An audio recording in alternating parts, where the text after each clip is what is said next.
नमस्कार, जय महाराष्ट्र. मीच आहे प्रथमेश आणि तुम्ही पाहत आहात जॉब्स आणि बरंच काही. तर मित्रांनो, आधार कार्डच्या कॉमन सर्व्हिस सेंटरमध्ये आधार ऑपरेटर आणि आधार सुपरवायझरसाठी व्हॅकन्सी निघाली आहे. त्या व्हॅकन्सीसाठी तुम्हाला अर्ज कसा करायचा आहे, त्याचबरोबर एलिजिबिलिटी क्रायटेरिया काय असणार आहे, सर्व सविस्तर माहिती या व्हिडिओमध्ये सांगणार आहे. त्यासाठी व्हिडिओ शेवटपर्यंत नक्की बघा आणि अर्ज कसा करायचा आहे, ते सुद्धा स्टार्ट टू एंड संपूर्ण प्रोसेस तुम्हाला समजून सांगणार आहे. चला बघूया. तर मित्रांनो, आधार ऑपरेटर आणि सुपरवायझर या पदासाठी तुम्हाला अर्ज करण्यासाठी, अप्लाय करण्यासाठी तुम्हाला सर्वप्रथम तुमच्या क्रोम ब्राउझरवरती यायचं आहे. क्रोम ब्राउझरवरती आल्यानंतर तुम्हाला इथे असं सर्च करायचं आहे, CSCSPV जे काही इथे दिसत आहे, असे तुम्हाला इथे सर्च करायचं आहे.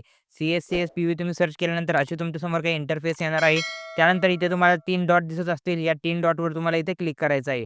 3 डॉटवरती क्लिक केल्यानंतर इथे तुम्हाला डेस्कटॉप मोडचा जो काही ऑप्शन दिसतो, या डेस्कटॉप मोडच्या ऑप्शनला तुम्हाला ऑन करून घ्यायचं आहे. ज्यावेळी तुम्ही डेस्कटॉप मोडचा ऑप्शन ऑन कराल, असं तुमच्यासमोर काही इंटरफेस येणार आहे. त्यानंतर इथे तुम्हाला आल्यानंतर 3 ह्या ज्या काही लाईन दिसत आहेत, ह्या 3 लाईन, या 3 लाईनवरती तुम्हाला क्लिक करायचं आहे. 3 लाईनवरती क्लिक केल्यानंतर करियर हा जो काही ऑप्शन आहे, इथे करियर या ऑप्शनवरती तुम्हाला क्लिक करायचं आहे.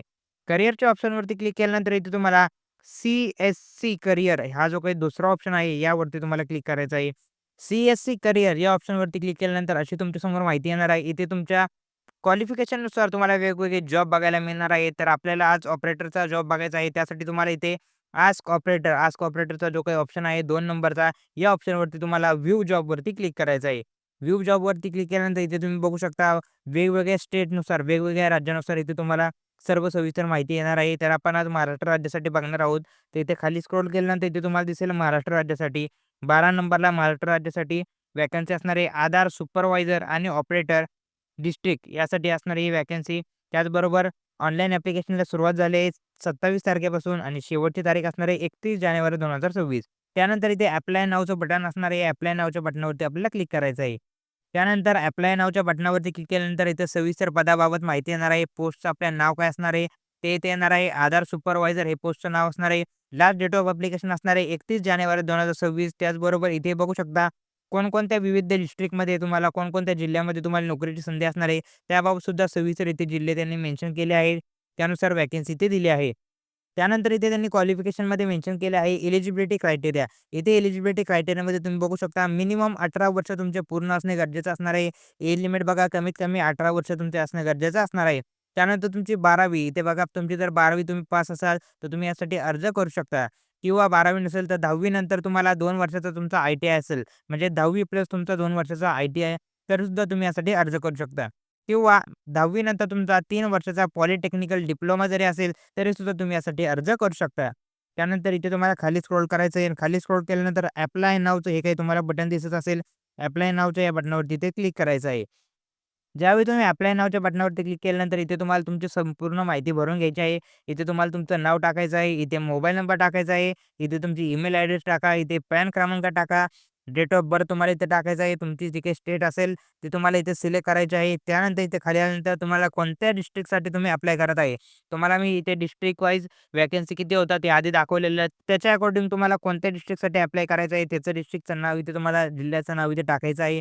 त्यानंतर तुमचं हायेस्ट क्वालिफिकेशन, तुमचं सगळ्यात आता लेटेस्ट जे काही क्वालिफिकेशन झालं आहे, हायेस्ट क्वालिफिकेशन ते तुम्हाला इथे टाकायचं आहे. टोटल तुम्हाला काही एक्सपिरियन्स असेल तर तो तुम्हाला इथे टाकायचा आहे.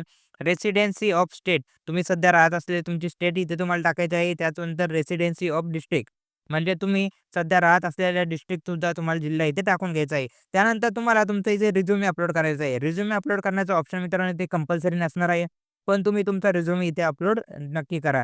त्यानंतर इथे तुम्हाला आधार सुपरवायझर सर्टिफिकेट ही एक महत्त्वाची बाब असणार आहे मित्रांनो. इथे तुम्हाला आधार सुपरवायझर सर्टिफिकेट इथे लागणार आहे. आता आधार सुपरवायझर सर्टिफिकेट हे तुम्हाला कसे मिळेल? तर मित्रांनो NSEच्या ऑफिशियल वेबसाईटवरती, म्हणजे आधारच्या NESच्या वेबसाईटवरती जाऊन तुम्हाला या सर्टिफिकेटसाठी अप्लाय करावे लागते. त्यानंतर तुमची एक छोटीशी एक्झाम होते.